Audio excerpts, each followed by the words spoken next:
The main thing is the equity market moves in big moves called secular bull markets and bear markets. And so, when you're in a secular bull market, every dip is worth buying. In a secular bear market, it's a whole different ballgame. And I do think that some of the problems we're dealing with are so significant that what is coming is going to be worse than the 1966, 1982 time period. You're listening to Kerry Lutz's Financial Survival Network, where you get valuable information you just can't find anywhere else.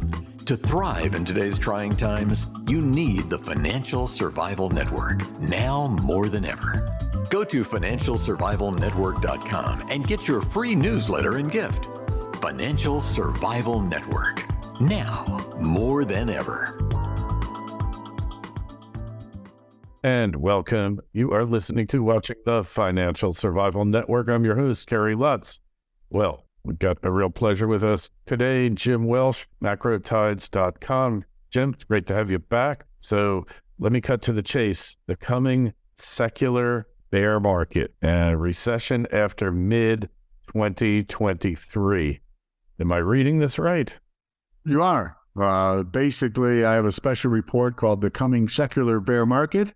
And if listeners would like to receive a copy, all they have to do is send me an email, jimwelshmacro@gmail.com, and I'll send that out to them. I just think from a bigger picture, Kerry, we have a lot of problems that I discuss that are longer term in nature and therefore are going to require an extended period of time, 10, 15 years, much like the 1966, 1982 period of time where the market basically went sideways as we dealt with a lot of different issues. And I think either this secular bear market has already begun or will after one more good rally in the S&P to another new all-time high.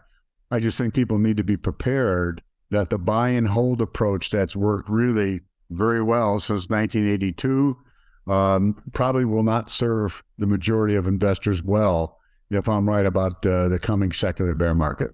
All right. And what do you base this on, your expectations? Well, debt is one factor. Debt as a percent of GDP back in 1980 was around 30%.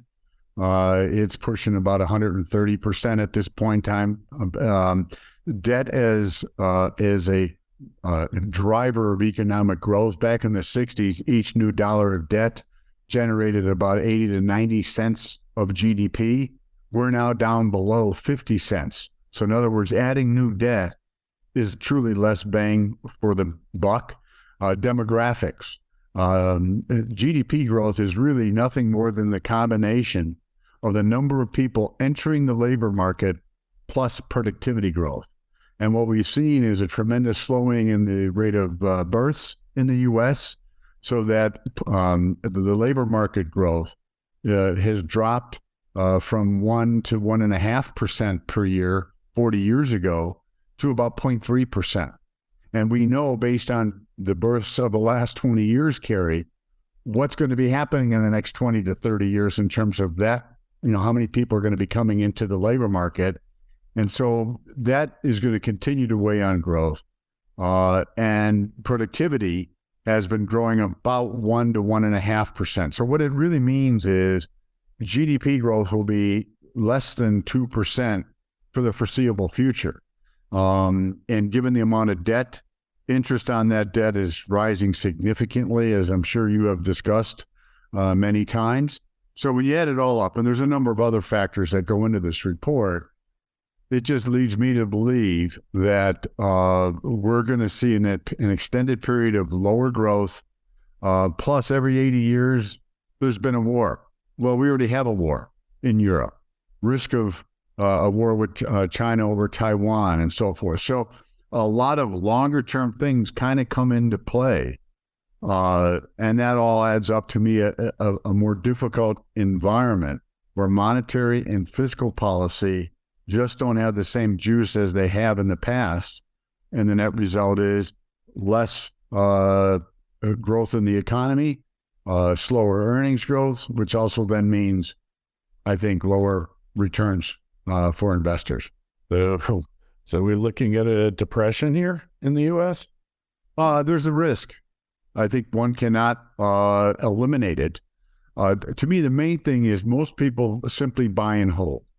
And that works great. I love it when, last summer when the market was really kind of down in the dumps, Bob Pisani on CNBC was a nice fellow. And financial planner. Well, if you miss the 5 best days, your returns really are terrible. Well, mathematically, Kerry, if you look at most years, the biggest moves in any given year are not up days, they're down days. So if somebody was somehow magically good enough to miss all 5 good days, if they also were good enough then to miss the 5 worst days, their returns would even be better. So to me, the idea of missing the best 5 days, 5 worst days is just baloney. The main thing is the equity market moves in big moves called secular bull markets and bear markets. And so, when you're in a secular bull market, every dip is worth buying. In a secular bear market, it's a whole different ballgame. And I do think that some of the problems we're dealing with are so significant that what is coming is going to be worse than the 1966, 1982 time period, which gets to your question. Is there risk of a depression? Yeah. I mean, at some point in time, if the dollar loses its status as a reserve currency, I just think you have a bigger inflation problem. And so there's a lot of things that we've had kind of going for us, the country, and the divisiveness, the polarization, the inability of politicians to get anything done. But when you're dealing with big problems and you can't get things done, that's not a good outcome. And unfortunately, I think that's kind of where we are. The debt ceiling is kind of metaphor of that, in that, these people just aren't doing their job. They're elected to go to Washington and pass a budget every year, and they never do it. So what's the solution? Well, I don't think we're going to have a solution, would be my point. In other words, all I can do as an investor is try not to get run over and try to take advantage of the opportunities when they present themselves. So I was bearish going into last year, looking for the S&P to drop towards 3,500 based on some, Fibonacci retracements and so forth. From last October, I've been looking for a rally. I think we're nearing the end of that rally, and we'll discuss that, briefly when we talk about the S&P, because I believe, and we're going to look at some charts, that the probability is as we get in the second half of this year, the economy is going to slow meaningfully. I think we'll have at least 1 quarter of negative GDP growth. And I think a lot of investors are just too optimistic. Wall Street is still looking for earnings to grow 11% this year. It's just not going to happen, So, that to me is, again, taking advantage of opportunities. Market was deeply oversold. Sentiment was very negative. Now I think people have become complacent. Gee, if we haven't had a recession by now, it's not going to happen. And I think what's taken place is the amount of savings that people had over the last 2 years, in large part because the government distributed a lot of money. And then for a while the economy was locked down, people weren't able to spend that money. Plus low rates, the Fed suppressing rates for an extended period of time, allowed a lot of people, about 14 million people, refinanced their mortgages. That allowed them to withdraw about $430 billion of home equity. That, coupled with the savings, is why the economy has continued to plow ahead, which has been my expectation. When everyone else was saying last year a recession was taking hold, I said, no, there's not going to be a recession in 2022. I thought the first half of this year would be okay. But as those savings start to dwindle down, I just think the net result is we are going to see the economy slow. And why don't we show some of these charts? Because the picture's worth a lot more than whatever words I'm going to use. The inverted yield curve is something that, a lot of people are very familiar with. And historically, it has led recessions by about an average of 19 months. Well, the yield curve inverted in July of 2022. So you take the average and you're like year end this year. The depth of this inversion is the deepest since 1980. So, that increases, to me, the validity. The leading economic index is a composite of 10 different economic indicators: labor market, housing, It also includes the yield curve. That turned negative late last year, has a lead time of about 10 months. So that gets us into the third quarter. And then lending standards. I started writing about the tightening of lending standards last November. And it's funny, Kerry, now with the bank problems, all of a sudden people are paying attention to lending standards. And the Fed announced its senior loan officer survey for the first quarter, came out last week.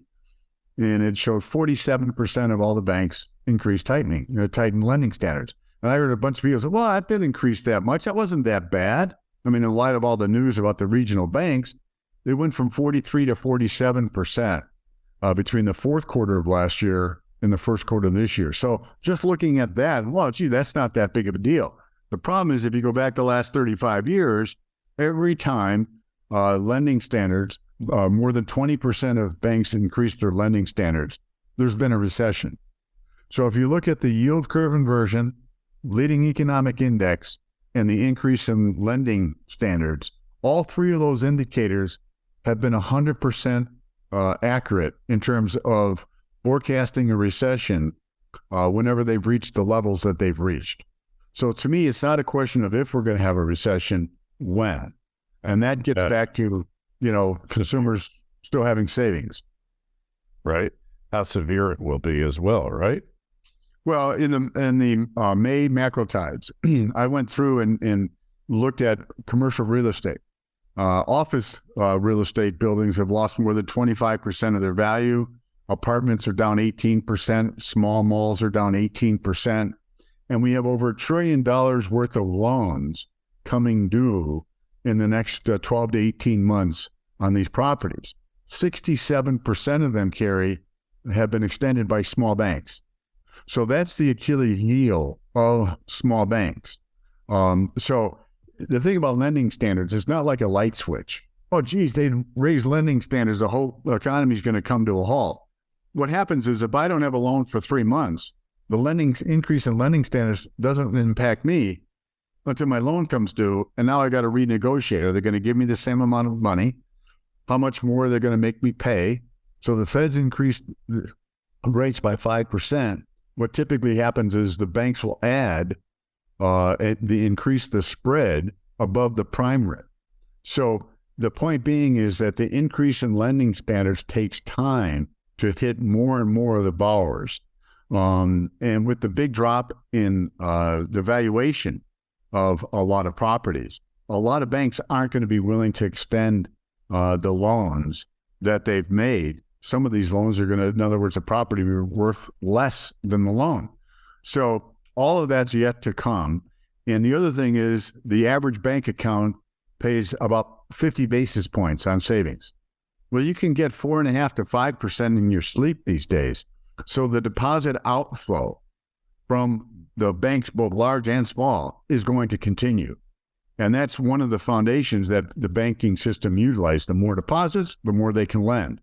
You get a contraction in deposits, that starts to restrict the amount of lending. So these are all the things that are coming. And that's why, to your point about a hard landing, I think in 2024, the risk of a hard landing is a lot higher. It's just that simple. So how hard a landing? Yeah, hard landing. I mean, once the unemployment rate goes up, what starts to happen is obviously the people get laid off, pull in their horns. But people start, the unemployment rate over 4%. You imagine if the unemployment rate in the next 6 to 9 months goes over 4%, what the headlines are going to be? Oh my God, all right? So those even with jobs begin to pull back or cut back on their spending. And more often, if you look at the chart of the unemployment rate, once it starts trending up, it continues to trend up. So that's another risk as consumers really pull back more meaningfully next year, A, because they're worried, and B, the savings pool that they've accumulated is being run down. The San Francisco Fed did an analysis, and they said that in the first quarter, consumers were spending about 80 to 85 billion each month of their savings. And their best guess, and no one has an exact number on this, Kerry, but the best guess they had was 500 billion.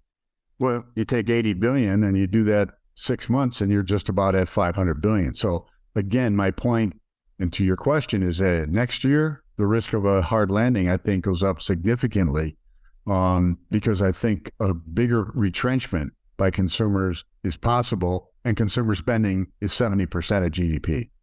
So, again, I don't think Wall Street's completely ready for this, given that they're looking for earnings to keep going up.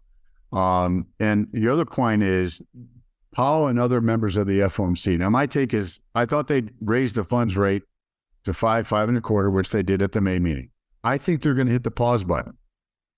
What I don't think is they're going to cut rates in the second half of this year. The Fed funds futures are looking for 2 rate cuts in the second half of this year. Not going to happen. The unemployment rate's at 3.4%. It's at a 54-year low. There's no way the FOMC is going to cut rates with unemployment so low, the labor market so tight. So that's, I think, one thing that the FOMC members in speeches in coming weeks are going to drive that point home. We have no plans to cut the funds rate. So inflation is still going to come down, but as long as the labor market is as tight as it is, I think the Fed their goal, was to avoid the 1970s, where they kept raising rates. Oh, we got a recession. Then they had to cut rates. Inflation would drop during a recession, but it kept making higher lows. The Fed wants to avoid that. So Powell has said the bigger mistake would be easing too soon. So their idea is we'll get the funds rate up to a kind of a modestly restrictive level, and then we're just going to wait and allow all these prior tightenings to kind of take hold. And now with the bank lending standards going up, that adds credibility to that, if you will, approach. And I just think over time, it's going to weigh on economic growth. And ultimately, I think the odds are we're probably going to go into a recession. That's simple. Okay. Well, you're another breath of fresh air here today. Hey, if you see it coming, you're not surprised. And if you can, does it do you any good? Well, if you're, an idea here, I mean, to me, I think there's a decent shot that the S&P can have one more pop above 4,200. Maybe the debt ceiling gets solved. There's a fair amount of shorts out there. They squeeze it. If that happens, to me, that's a great opportunity to sell into that strength, because I think then once the debt ceiling is out of the way, Kerry, and we start getting more and more data points showing things are slowing, and the Fed isn't going to be in a quick rush to ease, I think that's the window of vulnerability for the S&P. I think the S&P is going down to the lows last October near 3,500, and there's a shot, if we get closer towards the idea of a hard landing, 3,200 on the S&P. So if you see it coming, and if it actually does fall into place like that, then it's not such a bad thing. If you don't see it coming and you get run over, yeah, it's a bad thing. Yeah, but the country's going to be run over because nobody's expecting this, or maybe people are expecting it, but they've thrown up their hands and don't think there's anything you can do about it, right? Yeah. I mean, in the American Association of Individual Investors show that the percentage of bears that they survey every week is like there's 20% more bears than bulls. But if you look at their allocation to stocks, it's gone from like 68% to 65%. So to your point, they're maybe worried about it, but they haven't gotten to the point where, oh my goodness, it's happening. I'm really now afraid, and I'm going to start pulling my money out. And that typically is what happens as you go really into the end of a bear market, is people finally kind of cave in. So they're worried, but they're still out spending on balance, and they're still invested. All right. So is gold going to go up? Well, here's the thing. The chart I showed of the dollar, I think the dollar rallied from January into early March. And then as news of the regional bank problem hit the tape, the dollar pulled back from 105.88 to under 101. So my belief here is that the dollar has made it a bottom. And part of that decline in the dollar was predicated on the Fed cutting rates in the second half of this year. I don't think that's happening. Last Friday, the dollar got above 102.25, which was a kind of an area of resistance. So my take, Kerry, is that the dollar is going to rally up towards that 105.88. and maybe go a little bit higher. When people realize, no, the Fed's not cutting rates. The gold picture longer term is bullish. From the low last September, you can see on the chart 1, 2, 3, 4, 5. So from a longer term standpoint, I think that 5-wave move up is wave 1 of a much bigger advance that's going to take gold to higher highs, new all-time highs. But after a 5-wave advance, you're going to have a pullback. And so to me, we're at that point where we're likely to see gold pull back, maybe to 1900, 1880. But I think subsequent, we're going to see gold rally to a new all-time high, 2200, 2300. So this pullback in gold, I think, is a pullback to buy. It's just a question of, I think it's going to take 6 to 10 weeks. We're a couple of weeks already into it. But I think it's a buying opportunity. So sky's the limit, huh? With gold? Well, I don't know about sky's the limit, but I think there's a big, a pretty nice move to new highs coming. And in an environment where the equity market might be suffering, gold will then offer an attractive alternative. Okay. Well, so gold and silver along with that as well, right? Absolutely. Now, the one thing I'll mention is TLT, which is the ETF for long-term treasury bonds. It rallied from under 92 to over 109 in early December, from a low in late September. It's been chopping sideways. I think TLT is a buy. I think TLT is going to rally to 115 to 117. If I'm right about the economy, historically treasury yields rally, or probably come down, which would result in a rally in treasury bond prices.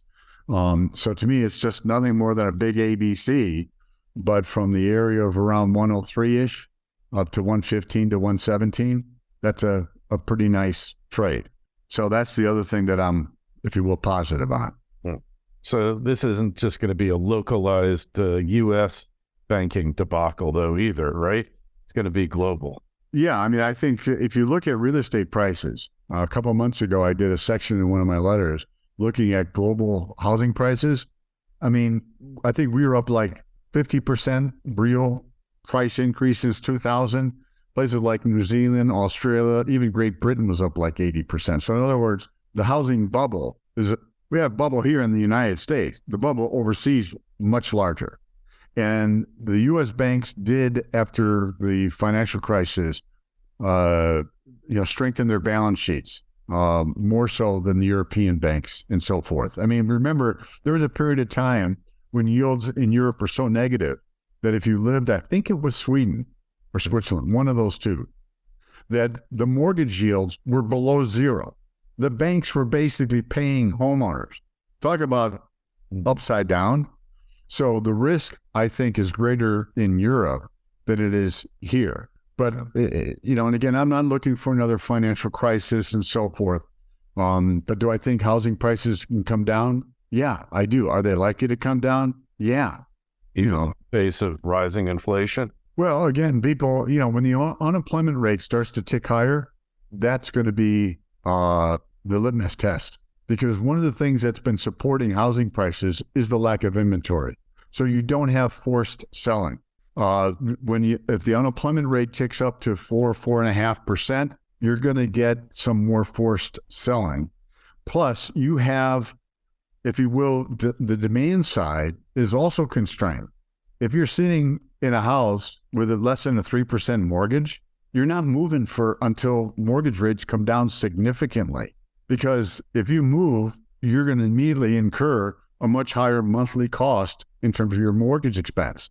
So, on one hand, the fact that people are locked into housing because they have low mortgage rates is helping to prop prices up at this point in time because you don't have an influx of supply. But when you do have an increase in supply because unemployment goes up, that will turn into a negative because people, unless mortgage rates come down a lot of people are just going to say, hey, why should we spend an extra $400 or $500 a month because our mortgage is going to get reset at a higher rate?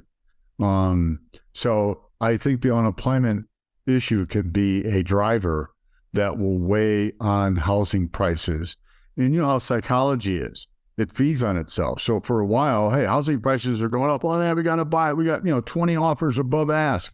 Yeah. Well, housing prices start declining and people read more stories about that. All of a sudden that willingness to bid is decreased. Again, that's where next year, to your point about the hard landing, that's next year kind of stuff in terms of do some of these other factors come into play that turn a recession into something a little bit deeper. So then what happens to the deficit? Can the deficit quadruple from where it is? And what does that do with things? Well, again, from a long-term pattern of treasury yields, I'm bullish in the near term in terms of bond prices rallying, treasury yields coming down, but the long-term pattern from the lows in 2020 suggests that we've had a 1, 2, 3 in terms of yields going up that ended in September of October last year. This rally that I'm talking about, where bond prices go up and yields come down, is wave 4. So ultimately, to your point, the big increase in supply is going to be one of the factors, I think, that will cause treasury yields to go back up after we see this rally and we get into 24, 25, and supply starts to become a bigger problem. Okay, well, this is real encouraging here. I thought you were going to give us some good news, and sometimes no news is good news, but in this case, it's all coming up bad. So you got to make your decision how you're going to handle the impending gloom and doom. Certainly a major downwave is coming, and all the things that worked 20 years ago up till a couple of years ago aren't going to work anymore. So you have to start thinking in different ways. We appreciate you coming on with us, Jim. Macrotides.com, that's the site.